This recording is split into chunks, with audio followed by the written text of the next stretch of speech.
Hi, everyone, and welcome to episode 15 of the podcast. Take a deep, full breath with me right here where you are. In through the nose and out through the mouth.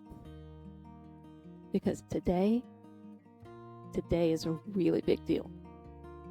This is officially our season 1 finale. 15 episodes. If you had told me when we hit record on episode 1 that we would build this incredible community of people committed to radical self-compassion, intentional living, and unlearning the hustle narrative, I wouldn't have believed you. But I would have been absolutely awestruck. And standing here today, looking back across everything that we've built, that feeling is overwhelming in the best way possible. When we kicked off this series, we set out with a very specific, very urgent mission to completely transform the way that we look at our time, our productivity, and our daily energy. Over the course of this season, we didn't just talk about abstract concepts. We got into the weeds. We broke down workflow triage, learning how to sort through the overwhelming pile of daily demands and figured out what actually deserves your precious energy. We built hard, non-negotiable digital boundaries to stop the endless noise of notifications from hijacking your nervous system. We untangled social energy, getting honest about obligation, socializing, versus genuine connection. And learning how to say no without carrying a backpack full of guilt. And we practiced physical self-compassion, remembering that our bodies aren't just vehicles carrying our brains around from meeting to meeting.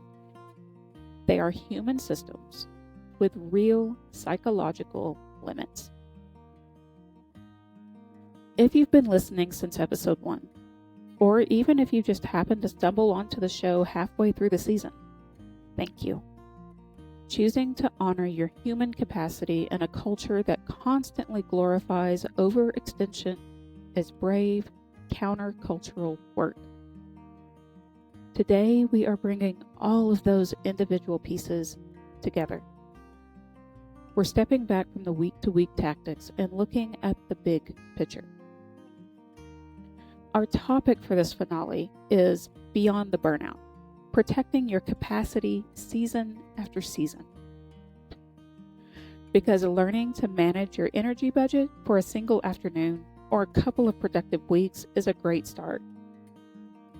But keeping those boundaries intact through life shifts, career changes, family emergencies, and chaotic seasons, that is where the true lasting transformation happens.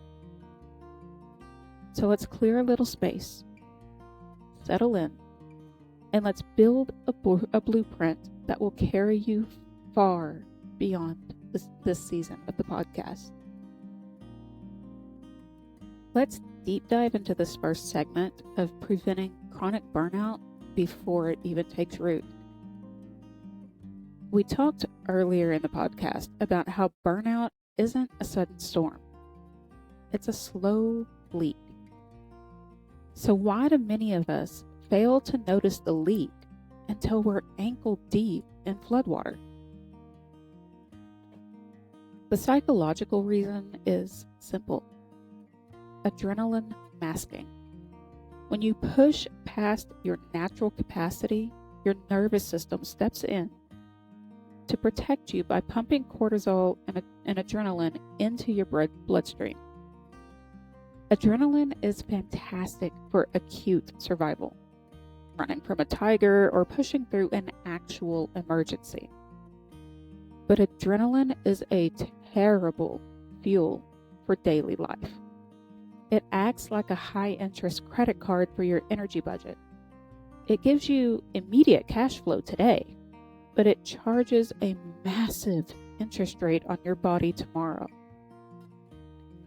When you operate on adrenaline, you don't feel tired right away. You feel wired, productive, urgent, and hypervigilant. You think, look at me go, I'm multitasking, I'm clearing my inbox, I'm invincible. But in reality, you are just drawing down on emergency reserves. When that chemical high finally wears off, usually on a weekend or the first day of a vacation, your system crashes violently. To catch the cycle early, we have to look past generic symptoms and identify your personal burnout signature. Everyone has a unique way that their nervous system signals overload. So let's break these down into 3 distinct categories. First category is your cognitive and executive function signal. With this, you have sensory overload, where background noises you normally ignore, like a ticking clock, or the hum from a refrigerator, or loud chewing, suddenly feels unbearable. You also have brain fog and processing delays. Rereading the same email 3 times because your brain refuses to absorb the information. And then there's procrastination paralysis. Staring at a simple 5-minute administrative task for 2 hours because initiating the action feels like lifting a boulder. Your second category is your emotional and relational signals. With this, you have cynicism and resentment. Feeling an instant surge of quiet anger when a client, a friend, or a partner ask you a basic, reasonable question. You think, why does everyone always need something from me? Emotional flattening, which is the inability to feel joy or excitement about good news. Everything just feels like another item on a to-do list. And then you have isolating instincts. Canceling plans, not just because you want quiet restorative time, but because the thought of being seen or perceived by another human feels completely exhausting. And then category 3 is your somatic and physical signals. You have jaw clenching and shallow breathing. If you catch yourself holding your breath while writing a routine email or resting your tongue tightly against the roof of your mouth, you're probably going into a flare-up. Sleep disturbances, waking up at 3 a.m. with a racing mind, or feeling just as exhausted after 8 hours of sleep as you did when your head hit the pillow, and digestive disruptions. Your gut is directly wired to your central nervous system via the vagus nerve. Stomach tightness, bloating, and unexpected nausea are primary indicators of chronic stress. So, parents, think about that next time your kids tell you that their stomach hurts when they're going to school. There may be a reason behind it. Their stomach may actually be signaling that they are stressed out and there is something going on. So we've gotten our categories. So let's look at a deep dive tool.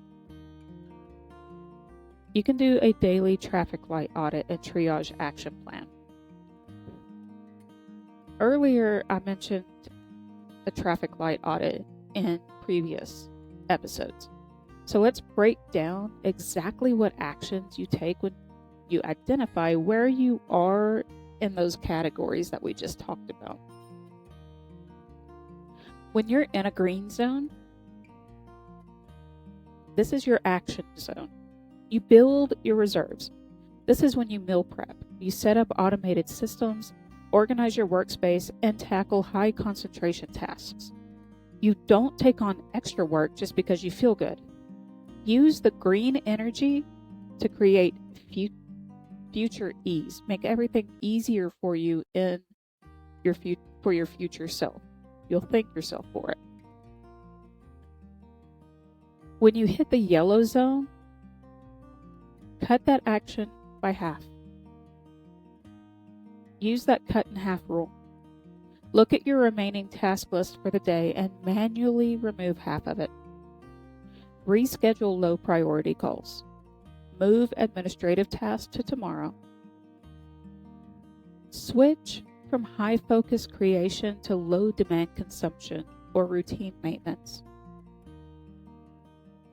When you hit yellow, you do not force a second wind. You are declaring an operational slowdown. You say, I'm operating at 50% capacity, so I will assign myself a 50% load. Again, your future self will thank you because you're trying to prevent that shutdown. You're trying to prevent having that episode later on, having that flare up. And when you collapse into the red zone,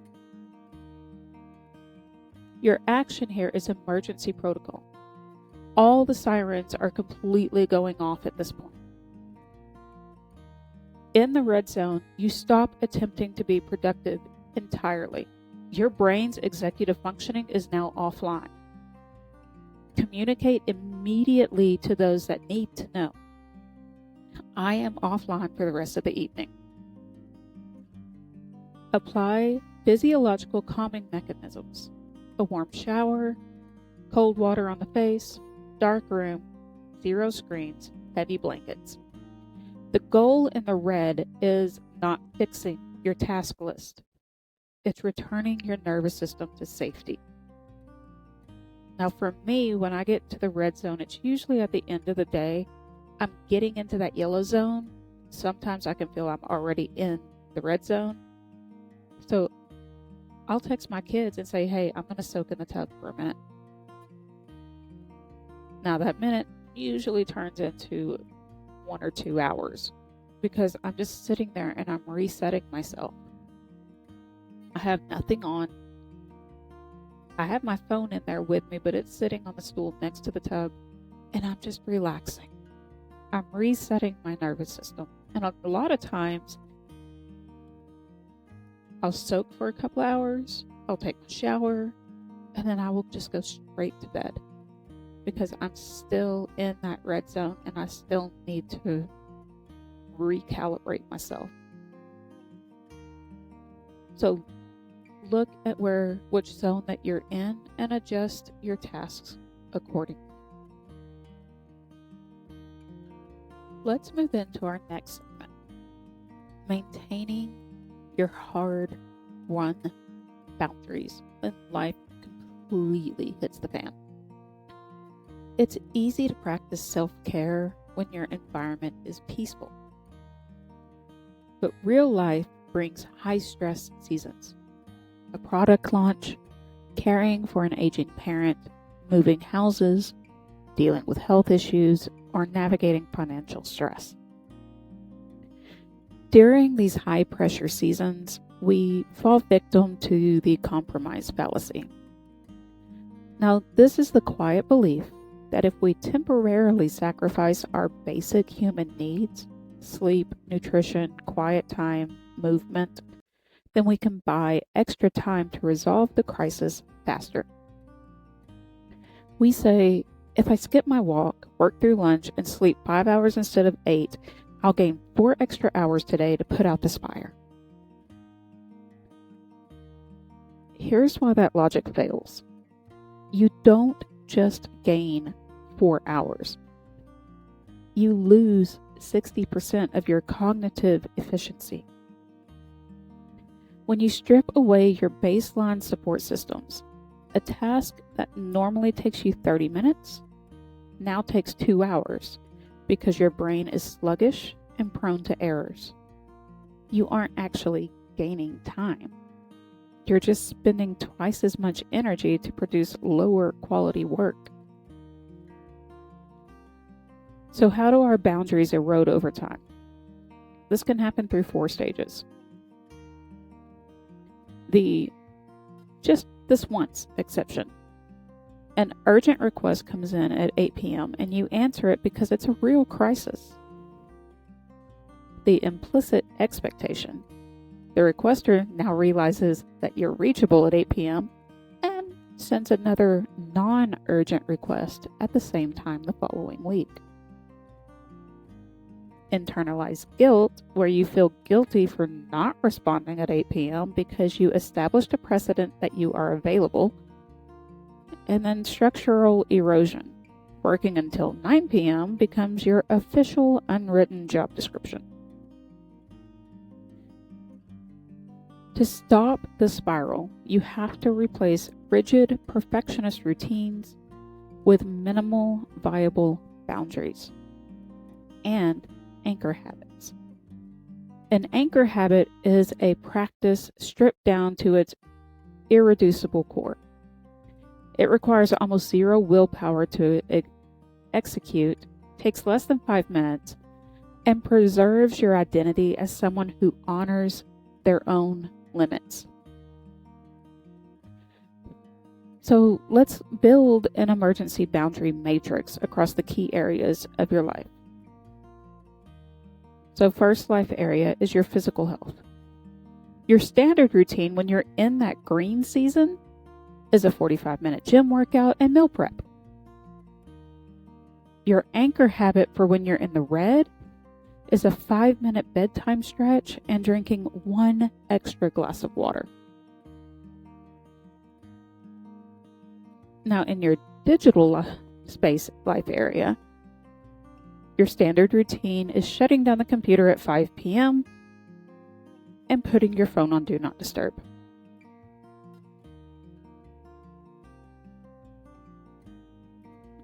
Sorry. It's shutting down your computer at 5 p.m. and having 0 social media on the weekends. When you're in the red, you put your phone on Do Not Disturb at 8 p.m. No exceptions. Now, I do this even when I'm in the green. My phone goes on Do Not Disturb at 9 o'clock every night.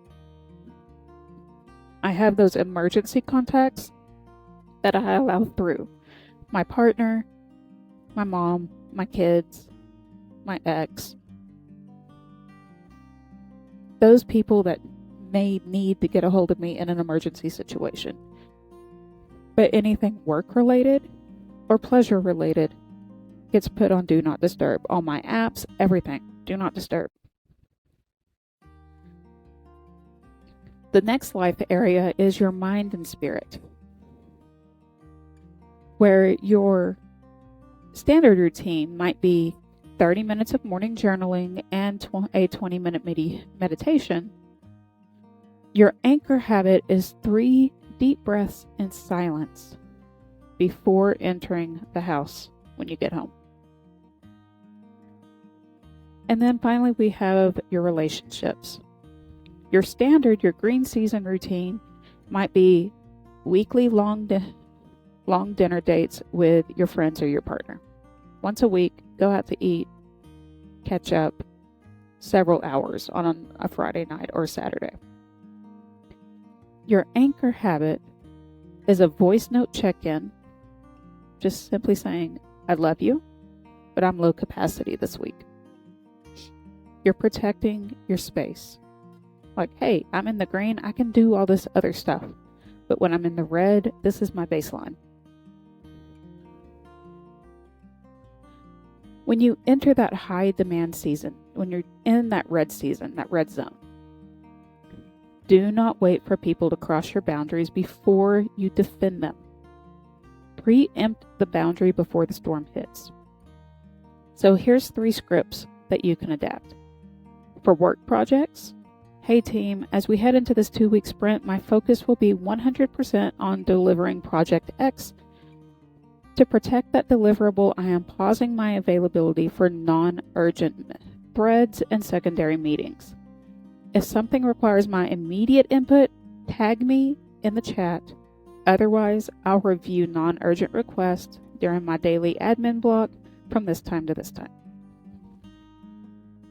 For family and friends, or family and relatives, hey family, work is in an intense launch phase for the next month, I'm going to be stepping back from planning Sunday dinners until this date. I love you all, but my energy is fully accounted for right now, and I need my weekends for quiet recovery so that I can show up well for everyone. And then for your social obligations. I'm currently in a high demand season and guarding my evening energy closely. I cannot commit to group dinners right now, but let's book a low-key coffee catch-up once the sprint wraps up after this date. Now, notice what these scripts do. They are kind, they are clear, they're authoritative, and they're proactive. You're not asking for permission to have limits. You're stating the operational reality of your capacity.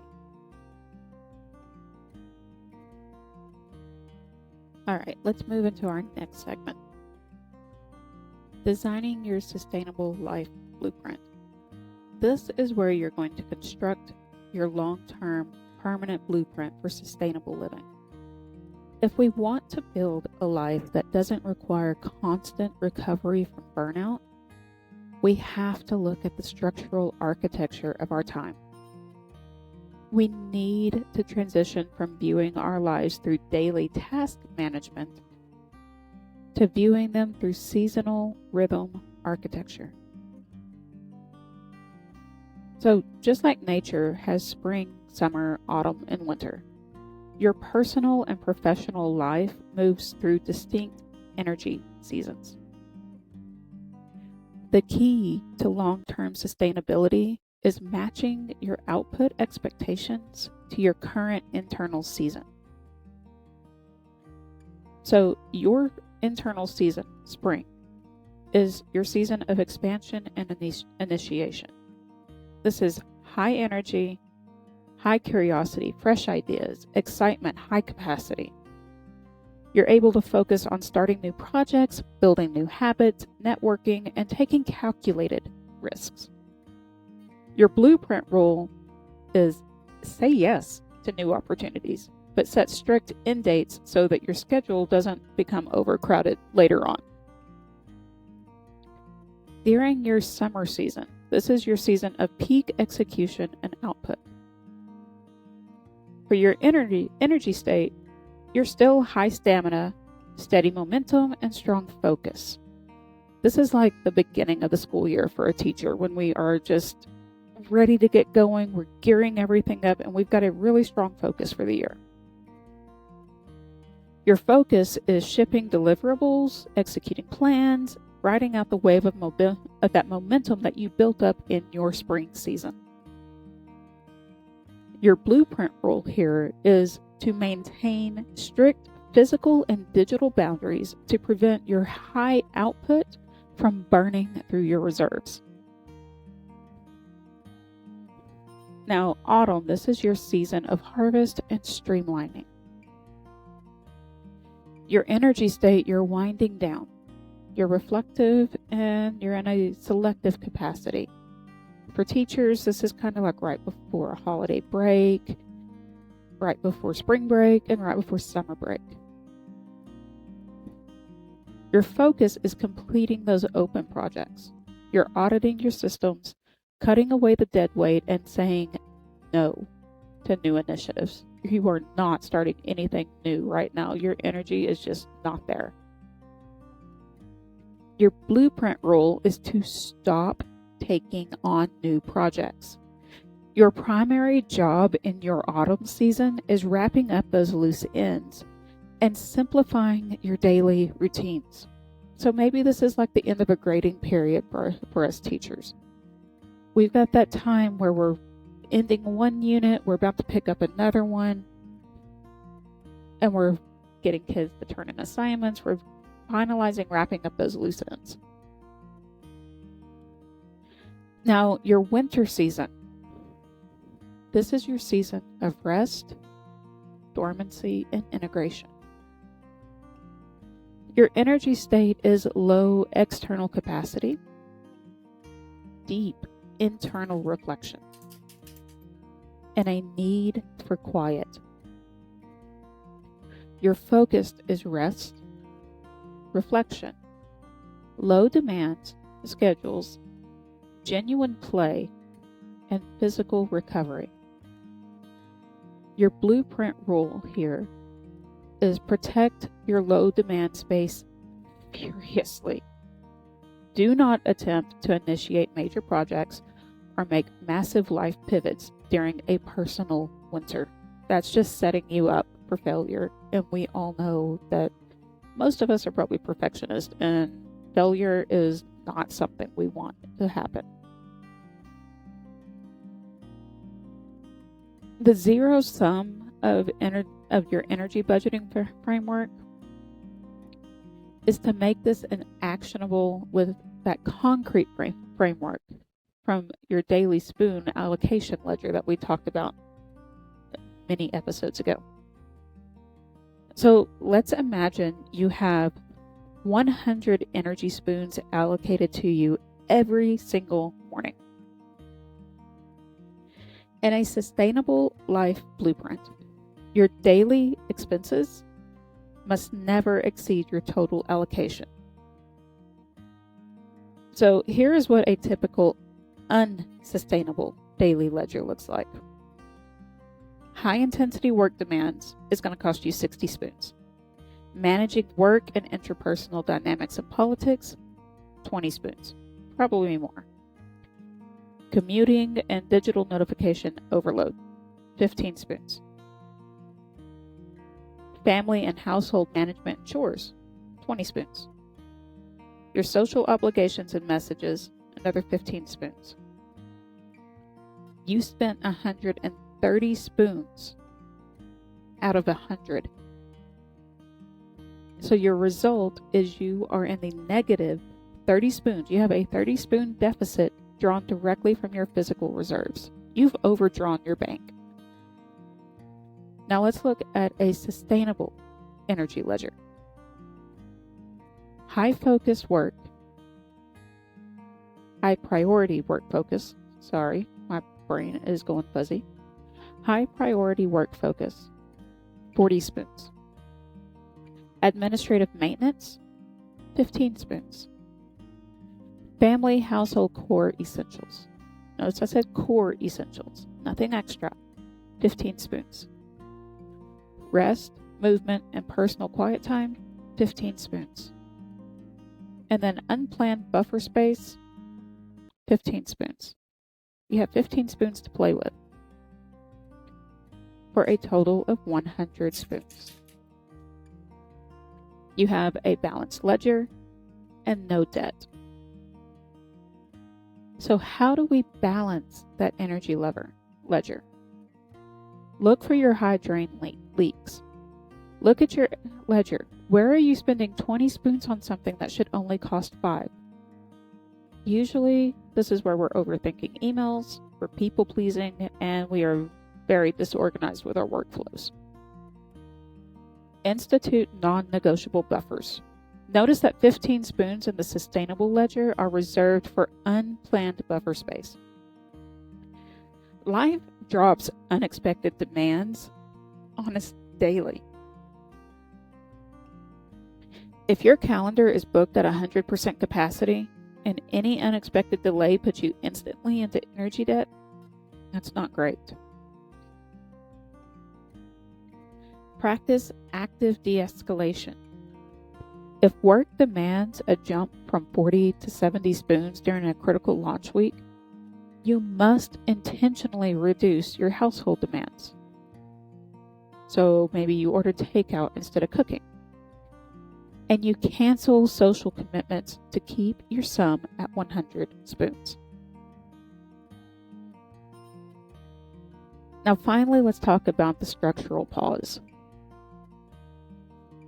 To live sustainably season after season, you must build micro, meso, and macro hiatuses into your calendar.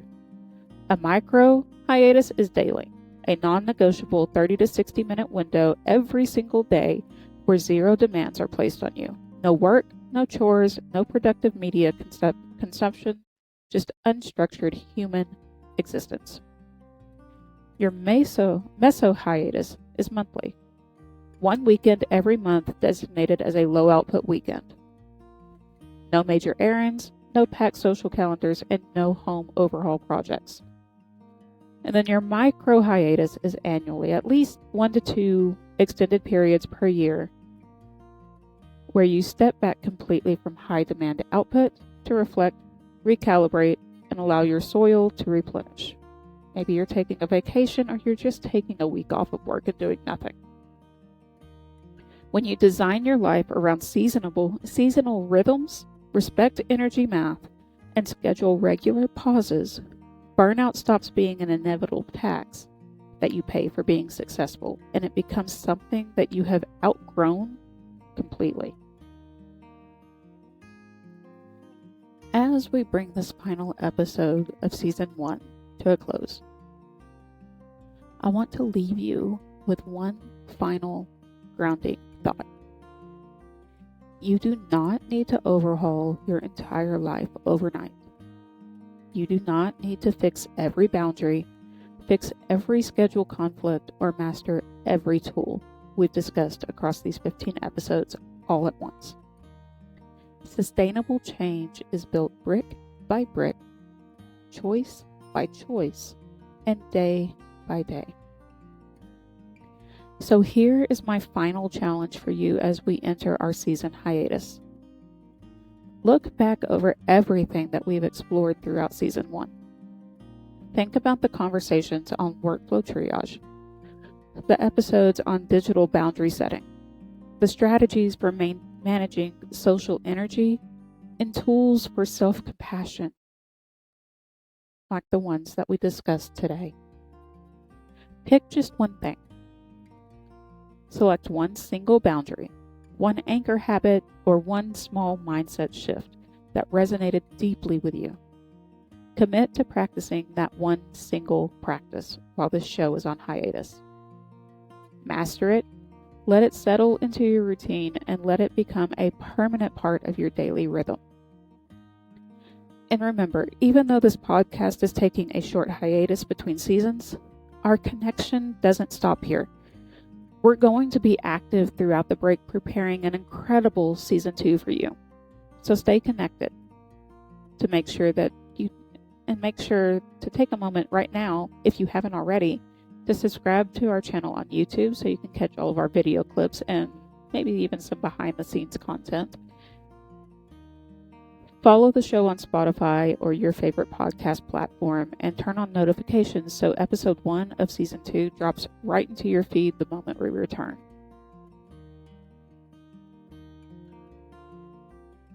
And from the bottom of my heart, thank you for spending your most precious, non-renewable resources, your time and your energy, with me throughout this incredible first season.